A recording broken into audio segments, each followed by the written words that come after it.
What's going on, guys? So I'm gonna continue my Q&As on tomorrow, but I've been doing some critiques and stuff with my online coaching, and um, I tell them first off that this is one of the hardest things that you can actually do, and the reason being is because I'm teaching them how to move correctly during the movements, and I was just messaging one of my clients, and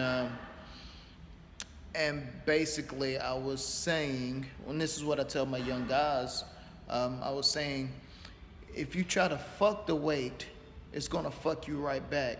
But if you make love to the weight, it's gonna move right along with you. The thing is, being aggressive will only last for so long until you really have to respect whatever you're approaching. That's how I live. That's why everything looks so smooth. Later. What's going on, guys? So it's time for question number 17. Is deadlift a push or a pull for me, and why? This is one of the questions where I'm not gonna go in depth with. Very special information, very special perspective. But let me tell you this way, okay? What's the definition of push, or what is a push? A push is to apply pressure in order for movement, okay? So I believe everything we do is a push. And when you really take that perspective and look at everything and try to understand movement, then you're gonna hit off on something.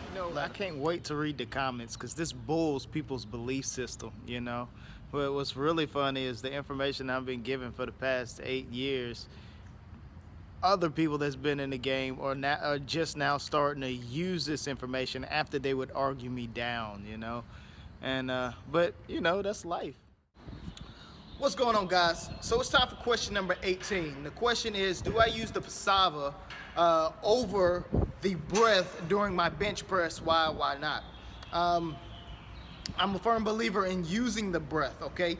Even when it's with the actual lifting part, or the extension part of the lift.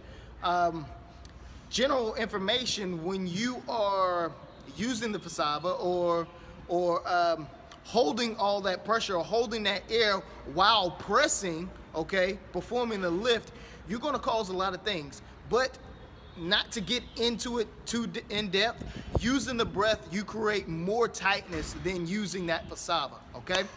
That's my opinion. That's what I'm gonna stick with. Later. What's going on? So it's time for question number 19, and the question is, how do you stay so lean and continue to get stronger? My question to y'all is, who told you can't? Why haven't you questioned that yourself? Why haven't you looked into it? I mean, it's crazy to me, you know? The reason why most people can't do it is because the way they look at it. They believe what other people say, and once you have that approach or that thought process, you're gonna get bigger regardless. It's the way what you putting in your mouth, okay?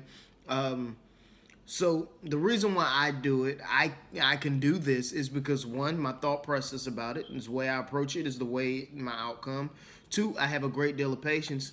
And three, technique is strength, not the size. Yeah, you get a little more momentum, more mass behind it, but technique is strength. What's going on? So I took a hiatus from, or leave of absence from the social media world this past weekend. So I'm going to go ahead and jump on question number 15 and number 20, I'm sorry. And that question is, what are my thoughts on the conjugate method? First and foremost, I believe that all programs work to an extent.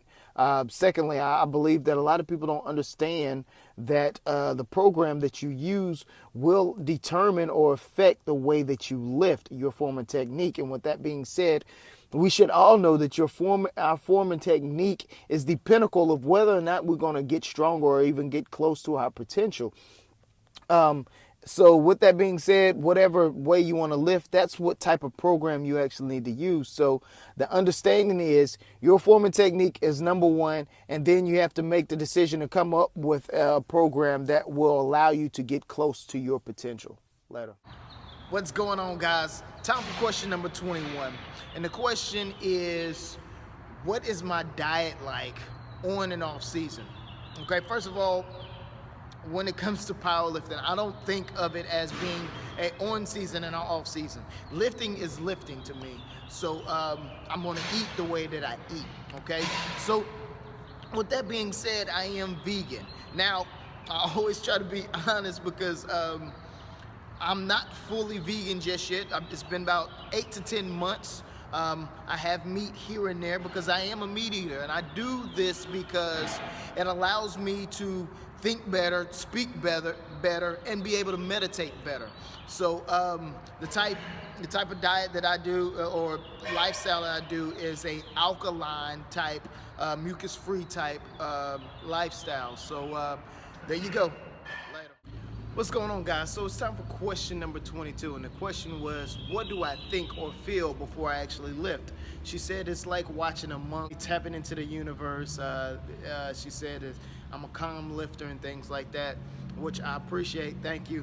But for a long time, I did not know what I was doing before I was lifting, as far as what I was tapping into or how my approach was. But literally, lifting for me is a type of meditation, and what I go through, the process I go through is first letting go. Okay, and what I'm letting go is my emotions. Okay, because our perspective of something will determine our emotion, and our emotion or our approach of something is going to determine our success or failure. So what I do is I let go of all my emotions, my fears and doubts and things like that, and allow my mind and body to work as a unit and do amazing things.